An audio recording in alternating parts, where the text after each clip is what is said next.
우리는 날마다 갈림길에 서 있습니다. 어떤 말을 할 것인가, 무엇을 볼 것인가, 누가 어울릴 것인가 하는 선택들이 우리의 방향을 결정합니다. 이 작은 선택들이 쌓여서 우리 인생의 방향이 되는 것이죠.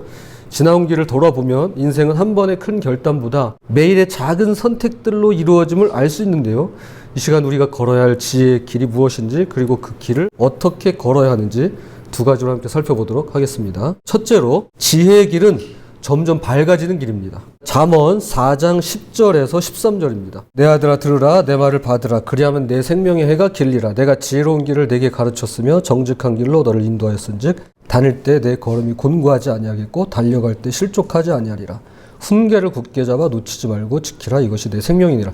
지혜의 길은 생명의 길이며 생명의 해가 길어지는 길입니다. 걸을 때 곤란하지 않고 달릴 때 넘어지지 않는 길입니다. 이것은 단순히 오래 사는 것이 아니라 참 생명, 참 자유, 참된 안전을 의미하는데요. 지금 정직하게 사는 법을 훈련하면 나중에 큰 유혹 앞에서도 넘어지지 않을 것이며, 지금 좋은 것을 읽고 좋은 사람들과 교제하면 더 풍성한 삶을 살게 될 것입니다. 오늘의 작은 정직함이 내일의 큰 신뢰를 만들어가고요. 오늘의 작은 절제가 내일의 큰 자유를 가져올 것입니다. 그러나 반대편 길도 있는데요. 16절, 17절은 이렇게 말씀합니다. 그들은 악을 행하지 못하면 자지 못하며 사람을 넘어뜨리지 못하면 잠이 오지 아니하며 불의의 떡을 먹으며 강포의 술을 마심이니라. 이것은 악이 단순히 그들의 일만이 아니라 정체성이 돼버렸다는 뜻입니다. 악이 그들의 생계수단만이 아니라 삶의 방식으로 자리 잡았다는 것입니다. 이것이 악의 가장 무서운 점이죠. 처음에는 한 번쯤은 괜찮겠지로 시작합니다. 그런데 한 번이 두 번 되고, 두 번이 세 번 되고, 지속적으로 반복되면서 습관이 성품이 되고, 성품이 결국 운명이 되더라는 것입니다. 자, 2020년 2월 3일 안율하라는 8개월 아이가 어느 젊은 부부 가정에 입양이 됩니다. 그로부터 20일이 지난 2월 23일 입양한 양모가 양부에게 카톡을 보냅니다. 5년 전 일이지만 양해를 구하면서 마음의 준비를 단단히 하시고 들었으면 좋겠습니다. 카톡 내용입니다. 양모가 양부에게 카톡을 보냈습니다. 얘는 기침도 장난 같아. 콧물 나는데 그냥 두려고. 나는 머리 아파서 약 먹어야겠어. 양부가 바로 답장합니다. 약 안 먹고 키우면 좋지. 자기는 먹고 자요. 다음 달 3월 양모의 카톡입니다. 오늘 온종일 신경질을 내네. 사과 하나 줬어. 대신 오늘 폭력은 안 썼다. 양부가 답합니다. 아침부터 애가 그러더니 짜증이 갈수록 느는 것 같아. 8월이 되었습니다. 내가 밥 준다고 할 때까지 얘 굶는다. 양부가 답했습니다. X 진상이야? 데리고 다니기 짱나니까 집에 둘래? 내가 집에 갈게요. 양모가 답했습니다. 집에 둘 거니까 오지 마. 9월입니다. 얘가 미쳤나 봄? 지금도 안 처먹네? 양부가 답했습니다. 하루 종일 그냥 굶겨봐요. 양모가 대답했습니다. 쌍욕 나오고 패고 싶은데 참는다. 그리고 입양한 지 8개월 만에 10월 13일 사망 당일 카톡입니다. 병원에 데려가. 형식적으로. 그래, 그게 좋을 것 같다. 번거롭지만. 병원 응급실에 도착해 아이가 살기 어려울 것 같다는 이야기를 들은 후에 양모는 어묵 공동 구매 주문에 정성껏 댓글을 남깁니다. 율하 사망 다음 날 양모가 지인과 나눈 문자입니다. 사모님 감사합니다. 하나님이 천사 하나가 더 필요하셨나 봐요. 내일 보는 건 그대로 해주시는 거죠? 입양된 지 8개월, 16개월 만에 사망한 율하의 입양 전 이름은 정인이입니다. 자, 이게 그 유명한 정인이 사건입니다. 신앙 좋기로 소문난 이 젊은 부부는 기독교 학교로 알려진 모 대학을 나왔고 EBS 교육방송에 출연하기도 했으며 목회자 집안입니다. 8개월간 정인이를 학대하며 찍었다는 약 800여 개의 학대 영상의 내용은 언급조차 드리지 않았지만 온몸의 골절, 장기, 특히 췌장이 절단될 정도의 폭력은 이 학대가 얼마나 지속적으로 심각하게 이루어졌는지를 보여줍니다. 물론 5년 전에도 언급하긴 했지만 다시 한번 자료를 찾아서 읽고 또 검증하며 읽는 과정에서 처음엔 너무 황망하고 슬퍼서 울다가 나중에는 화가 나고 온몸이 떨리기 시작했는데요. 저는 여기서 악함이 사람과 신앙을 가리지 않고 어떻게 습관으로 자리 잡는지를 볼 수 있었습니다. 처음부터 이렇게 악마적이지 않았을 것이라 생각됩니다. 시작은 작은 짜증이었을지도 모르겠습니다. 왜 말을 안 들어? 라는 작은 분노였을 수도 있고요. 영어로 기도하고 아멘을 따라하도록 시키는 과정에서 실제로 있었던 일입니다. 작은 불만과 화가 일어났을 수도 있습니다. 그러나 그것들을 그대로 방치한 결과 이것이 습관이 되면서 그 습관은 폭력이 되고 그 폭력은 일상이 되었으며 결국 그것 없이는 살 수가 없게 되었는데요. 오늘 본문 16절 말씀처럼 악을 행하지 못하면 잠을 이루지 못하는 지경에 이르렀다고 말할 수 있을 것입니다. 저는 이것이 악마적인 누군가의 극단적인 사례가 아니라 우리 모두의 이야기가 될 수 있다는 사실이 그저 놀랍고 두려울 뿐입니다. 악은 사람도 신앙도 차별하지 않습니다. 작은 거짓말을 하는 게 습관이 되면 나중에는 큰 사기도 양심에 가책 없이 하게 될 테고, 작은 탐욕을 방치하면 나중엔 부정부패도 당연한 것으로 여기게 될 것입니다. 작은 뒷담화를 즐기는 것이 습관이 되면 나중에는 사람을 해하는 것쯤은 아무렇지 않을 수 있고요. 작은 원한을 품고 사는 것이 습관이 되면 나중에는 모든 관계를 파괴시킬 수도 있을 것입니다. 이것이 19절입니다. 악인의 길은 어둠 같아서 그가 걸려 넘어져도 그것이 무엇인지 깨닫지 못하느니라. 점점 어둠 속으로 들어가고 있지만 정작 본인은 깨닫지를 못하는데요. 넘어졌지만 왜 넘어진지조차 모르는 것입니다. 제가 늘 하는 말 있죠. 잠에서 깨어나기 전까지는 내가 잠들었다는 사실을 모릅니다. 고 팀 켈러 목사는 그의 책에서 어둠은 자기 기만이 점점 심해진다는 뜻입니다. 우리는 이렇게 말합니다. 나는 교만한 게 아니라 자신감이 있을 뿐이다. 마찰을 일으키는 게 아니라 직선적일 뿐이다. 욕심이 많은 게 아니라 사업 감각이 예리할 뿐이다. 라는 사실을 지적합니다. 요즘 제가 자주 보고 듣고 접하는 말이 있습니다. 나는 솔직한 사람이야. 내가 좀 솔직하잖아. 라면서 상대방 기분을 상하게 하고 마음에 상처를 입히고는 내가 원래 솔직해서 그래 하는 것입니다.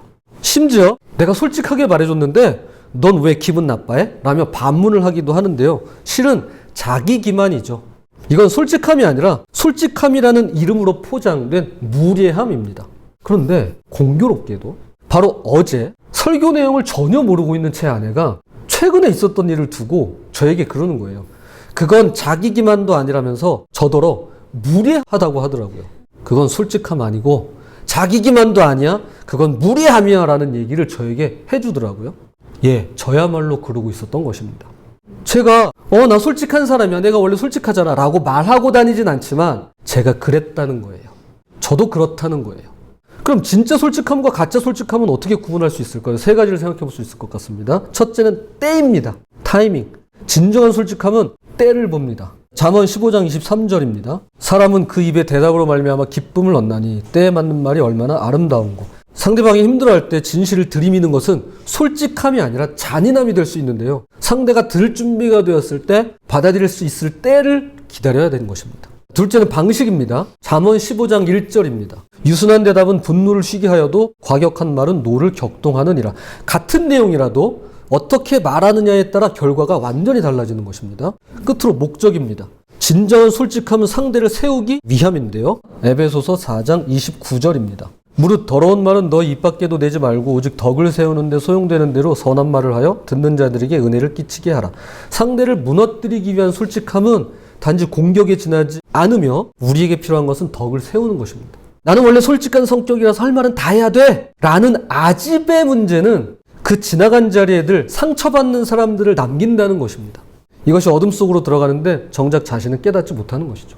그러나 지혜의 길은 점점 밝아지는데요. 돋는 해와 같습니다. 잠언 4장 18절입니다. 의인의 길은 돋는 햇살 같아서 크게 빛나 한낮의 광명에 이르거니와. 여기서 주목해야 할 것은 점점입니다. 한 번에 환하게 밝아오는 것이 아니라 조금씩 천천히 그러나 확실하게 밝아오는 것입니다. 분명한 건 방향이 맞다면 시간이 지나갈수록 밝아진다는 것입니다. 애석하게도 우린 완벽하지 않습니다. 여전히 실수합니다. 넘어지고 연약함 투성입니다. 그러나 중요한 건 방향입니다. 작년보다 더 밝아졌는지, 1년 전보다 더 사랑하게 되었는지, 더 정직해졌는지, 더 감사하고 더 용서할 수 있게 되었는지, 우리 마음 가운데 믿음이 더 차오르는지, 아직 어둡더라도 온전하지 못해도 괜찮습니다. No problem입니다. No problem. 중요한 건 빛을 향해, 빛 되신 주님을 향해서 걷고 있는 것입니다. 점점 밝아지는 지혜의 길을 걸어가는 우리가 되었으면 좋겠습니다. 자, 두 번째입니다. 지혜의 길은 마음에서 시작되는 길입니다. 잠언 4장 22절입니다. 그것은 얻는 자에게 생명이 되며 그의 온 육체의 건강이 됨이니라. 지혜는 생명일 뿐 아니라 온 육체의 건강이라고 말합니다. 현대의학도 이것을 인정하는데요. 마음과 몸은 연결되어 있습니다. 2024년 하버드 의과대학이 49,275명의 여성을 대상으로 4년간 실시한 연구에 따르면 감사하는 마음을 가진 사람들의 사망률이 9% 감소했다고 합니다. 2021년 UCLA 건강센터 연구에서는 감사 일기를 쓰는 것만으로도 혈압이 유의미하게 낮아진다는 것을 확인했습니다. 반대로 미국 심장학회지에서 발표한 메타 분석 연구에 따르면 분노와 적개심을 가진 사람들은 심혈관 질환 발병률이 19% 높았고요. 이미 심장병이 있는 사람들의 경우 예후가 24% 더 나쁘다고 합니다. 작년 발표된 연구에서는 만성 스트레스가 면역 기능을 억제시켜서 감염 질환에 더 취약하게 만드는 것을 확인했습니다. 그러니까 정리하면 이런 겁니다. 스트레스를 받으면 면역력이 떨어지고 분노를 품으면 혈압이 올라가고 탐욕을 키우면 소화가 안 되고 걱정이 가득하면 불면증이 생긴다는 것입니다. 반대로 감사하는 마음은 몸을 건강하게 만들고 평안한 마음은 최고의 약이며 자제하는 마음은 장수의 비결이고 용서하는 마음은 치유의 근원이며 감사하는 마음은 수면의 질을 향상시키고 우울증과 불안을 감소시키며 만성 통증까지 완화시킨다는 것입니다. 사실 우리가 이미 다 알고 있는 내용입니다. 그리고 몸소 경험하는 것들이죠. 이것이 하나님께서 창조하신 질서인데요. 그래서 23절 말씀이 더더욱 중요합니다. 자, 잠언 4장 23절입니다. 모든 지킬 만한 것 중에 더욱 내 마음을 지키라. 생명의 근원이 이에서 남이니라. 모든 것 중에 가장 중요한 것은 마음을 지키는 것입니다. 생명의 근원이 거기서 나오기 때문인데요. 마음은 우리 삶의 본부, 즉 중앙통제실입니다. 중대본이에요. 중앙대책본부, 헤드쿼터입니다. 좋은 말도 나쁜 말도 나오고요. 선한 행동도 악한 행동도 마음에서 나오는 법입니다. 그럼 어떻게 생명의 근원인 마음을 잘 지킬 수 있는지 오늘 말씀은 몸의 신체 일부를 가지고 이야기합니다. 첫째, 입을 지키는 것입니다. 잠언 4장 24절 구부러진 말을 내 입에서 버리며 비뚤어진 말을 내 입술에서 멀리하라. 먼저 우리가 하는 말이 우리 마음을 만듭니다. 부정적인 말을 습관처럼 하면 우리 마음이 부정적으로 변하고 험담을 습관처럼 하면 우리 마음이 악의로 가득 차게 될 것입니다. 반대로 감사의 말을 습관처럼 하면 우리 마음이 감사로 변하고 축복의 말을 습관처럼 하면 우리 마음이 축복으로 가득 차게 되고 격려의 말을 습관처럼 하면 우리 마음이 사랑으로 변하게 되는 것입니다. 둘째, 눈을 지키는 것입니다. 잠언 4장 25절입니다. 내 눈은 바로 보여 내 눈꺼풀은 내 앞을 곧게 살펴. 우리가 보는 것이 우리 마음을 만듭니다. 특별히 현대에 입을 지키는 것도 그렇고 보는 것은 아무리 강조해도 지나치지 않습니다. 입을 요렇게 바꿀게요. 엄지 요거로 바꿀게요. 또는 요거 게시판 요걸로 바꾸겠습니다. 우리는 스마트폰을 통해 끊임없이 말하고 무언가를 봅니다. 댓글을 달고 게시판에 글을 올리고 카톡을 보내고 DM을 보내고 유튜브를 보고 예능을 보고 OTT를 봅니다. 우리가 폭력적인 것을 계속 보면 우리 마음이 폭력적으로 변하고 비교하게 만드는 것들을 계속 보면 우리 마음이 시기와 질투로 가득 차게 되는 것입니다. 그러나 좋은 것을 보면 마음이 좋아지고요. 좋은 책을 읽으면 마음이 풍성해지고요. 아름다운 것을 보면 우리 마음이 아름다워지는 것입니다. 하나님의 말씀을 보면 마음이 하나님의 마음을 닮아가게 됩니다. 셋째로 발을 지키는 것입니다. 잠언 4장 26절 27절입니다. 내 발이 행할 길을 평탄하게 하며 내 모든 길을 든든히 하라. 좌로나 우로나 치우치지 말고 내 발을 악에서 떠나게 하라. 우리가 어디로 가느냐, 누구와 함께 있느냐가 우리 마음을 만듭니다. 어떤 장소에 가느냐가 중요한데요. 어떤 모험에 참여하고 어떤 사람과 시간을 보내느냐가 중요합니다. 우리가 악한 자리에 자주 가면 악해질 테고요. 불의한 사람들과 자주 어울리면 불의해질 것은 불보듯 뻔하며 부정적인 사람과 자주 만나면 부정적으로 변할 수밖에 없는 것입니다. 그러나 반대로 선한 자리에 가면 선함을 닮아가고요. 경건한 분들과 어울리면 경건함을 배워가고요. 긍정적인 사람과 만나면 긍정적으로 변하는 것입니다. 교회 여러분, 여기서 중요한 원리를 하나 발견하게 됩니다. 마음이 행동을 만들기도 하지만 역으로 행동이 마음을 만들기도 합니다. 보통은 마음이 변해야 행동이 변한다고 말하는데요. 성경은 그 반대도 이야기합니다. 행동을 바꾸면 마음도 변한다라고 말이죠. 고 팀 켈러 목사의 말입니다. 행동이 마음을 빚는다. 길은 늘 우리를 어딘가로 데려간다. 인생이 길에 비유됨은 모든 행동이 우리를 어딘가로 데려가기 때문이다. 즉 행동이 우리를 변화시켜 그 행동을 반복하기가 쉬워진다.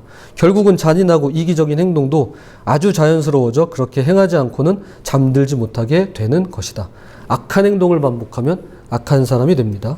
그러나 선한 행동을 반복하면 선한 사람 됩니다. 사랑의 행동을 반복하면 사랑하는 사람이 되고요. 감사 행동을 반복하면 감사하는 사람이 되는 법입니다. 그래서 마음을 지키는 것은 입과 눈과 발, 즉 무엇을 말하고 무엇을 보고 어디로 가느냐를 지키는 것입니다. 내 마음의 소리에 귀 기울이는 것도 중요합니다. 그런데 그걸 넘어서 주님의 지혜로 내 마음을 타이르는 법을 배워가는 우리 모두가 되었으면 좋겠습니다. 내 마음을 타이르는 법을 배워가십시다. 자, 이제 말씀의 결론을 맺겠습니다. 당연한 얘기지만 설교를 준비할 때마다 고민도 많고 생각도 많습니다. 모든 성경이 쉽진 않지만 특히 잠언이 더더욱 그런 것 같습니다. 여러분은 어떤지 잘 모르겠는데요. 저에게는 잠언이 너무 어려워요. 그러니까 이런 거예요. 말도 너무 쉽고 다 아는 얘기예요. 사실 오늘 우리가 나눈 얘기 다 아는 얘기예요. 너무 뻔한 얘기만 했습니다. 당연한 얘기를 써놨습니다. 그런데 막상 실천하려고 보니까 너무 힘들고 그렇게 살려고 보니까 버겁더라는 거예요. 그리고 정작 제가 그러고 있더라고요. 당연한 게 당연하지가 않더라고요. 며칠 전에 보증 얘기가 나왔었습니다. 새로 고침해서 나눴는데요. 잠언의 일관된 진술은 담보나 보증을 서지 마라입니다. 이게 일관된 진술이에요. 그런데 생각해 보세요. 우리 중에 한 번도 담보나 보증을 서지 않은 사람도 있지만, 그쵸, 서연이? 그런 분도 계시지만 살면서 보증을 받는 분도 보증을 서시는 분도 계십니다. 아니, 많습니다. 그럼 어떻게 해야 하는 거죠? 성경은 하지 말라는데? 주위에 보면 보증을 섰다가 잘 되신 분들이 계십니다. 좋게 끝나신 분들이 많아요. 얼마나 다행인지 몰라요. 얼마나 감사한 일인지 몰라요. 그런데 문제는 이게 잘 안 됐을 때입니다. 문제가 걷잡을 수 없이 커지고요. 그 피해가 막심하다는 데 있습니다. 그래서 일관되게 금하라고 말씀하는 것입니다. 흑백 논리로 무자르듯 할 수가 없는 거예요. 굉장히 조심스럽고 민감한 분들이 있는 것입니다. 이게 잠언의 말씀이에요. 말씀의 결론을 맺으면서 왜 이런 이야기를 하냐고요? 저만 고민하면 안 되고요. 함께 고민하자는 것입니다. 내가 나 스스로 해석이 안 되면 그건 내 신앙이 될 수 없습니다. 그건 제 신앙이에요. 여러분 신앙이 아닌 거예요. 내가 스스로 해석이 돼야 돼요. 그래야 내 신앙으로 자리 잡습니다. 학생들도 어른들도 우리에겐 정답이 아니라 질문이 필요합니다. 제가 이거요 계속 강조했어요. 저 이거 30년 전부터 저 이거 강조했었어요. 증명이 되고 있잖아요, 지금. 질문이 중요하시대. 질문을 멈추지 않는 우리가 되었으면 좋겠습니다. 그래서 오늘 말씀의 결론이 뭐냐? 아직 결론은 내리지도 않았잖아요. 처음엔 결론이 없었습니다. 너무 뻔한 얘기라. 그랬다가 제가 이제 최근에 김영석 교수님의 행복은 인격만큼 누린다는 책을 읽었어요. 그런데 거기서 한 분을 알게 됐습니다. 그분을 소개하는 것을 인용하는 것으로 결론을 대신하도록 하겠습니다. 나는, 그러니까 김영석 교수님인데요. 이분이 지금 105세세요. 나는 중학교 2학년 때 세계 기독교에 영향을 끼친 두 그리스도인을 보았다. 미국의 헬렌 켈러 여사와 일본의 정신계 지도자였던 가가와 도요이코이다. 가가와는 일본 어느 지방의 정치가가 여러 곳을 순회하다가 주점에서 일하던 여인을 통해 얻은 사생아였다. 딸이었다면 하류 생활을 하는 여성으로 버려졌겠으나 아들이었기에 부친의 집에서 자랐다. 쓸모없고 외롭게 자란 셈이다. 그 소년이 젊은이로 성장하면서 기독교 신앙을 갖게 되었다. 자신은 가장 천한 인생으로 태어났으나 하나님의 아들로 다시 태어났고 기독교 신도가 적은 일본을 위한 선각자로 부르심을 받았다고 여겼다. 인생의 목적과 삶의 가치가 바뀐 것이다. 결국 노동자들이 겪는 인생 밑바닥에서 출발해 신앙의 큰 나무로 자랐다. 가가와는 일본 최초의 민간 노동조합을 창설해 복지운동을 전개했다. 한때는 폐병으로 주치의가 치료를 포기하는 단계까지 이르렀으나 하나님의 일을 위해 더 살아야 한다는 기도와 신념으로 건강을 되찾았다. 그의 치료를 맡았던 의사가 의술의 한계를 극복했다고 인정했을 정도로 기적을 체험했다. 그는 작가가 되어 사선을 넘어서라는 3부작을 발표해 일본 문학계와 기독교계에 전국적 관심을 모았다. 그가 미국 여러 곳에서 신앙전도회를 이끌고 세계 일주 여행을 하면서 평양에 들렀을 때 나도 그의 강연을 들었다. 평양에서는 최대 인파가 모인 집회였다. 우리는 그가 일본이 한국을 식민지로 만든 것은 역사적인 잘못임을 인정하고 속죄한다는 사실을 알고 있었기 때문이다. 태평양 전쟁이 끝나고 2차 세계대전이 끝나고 일본이 안정기에 접어들었을 즈음 일본 왕이 과거를 뉘우치고 새로운 일본을 위해 왕실 교육을 시작했을 때 가가와가 전후 시민의 허술한 옷차림을 하고 일본 왕에게 노동사회 교육을 강의하기 위해 왕실로 들어가는 모습을 사진에서 본 기억이 있다. 그가 했던 얘기를 지금도 기억한다. 그가 이렇게 말했답니다. 가장 천하고 부끄럽게 태어났으나 주님과 함께 새로 태어났기 때문에 과거를 부끄럽지 않게 생각합니다. 아멘이죠. 아멘이죠. 저는 이것이 주님의 지혜를 따라 점점 밝아지는 길을 걷는 자의 모습이라고 생각합니다. 그리고 과거를 부끄럽게 여기지 않을 수 있습니다. 주님의 지혜로 생명을 얻은 삶이라고 저는 믿습니다. 부디 주님의 지혜로 아침 햇살처럼 점점 빛나는 저와 여러분이 되시기를 주님의 이름으로 부탁을 드립니다.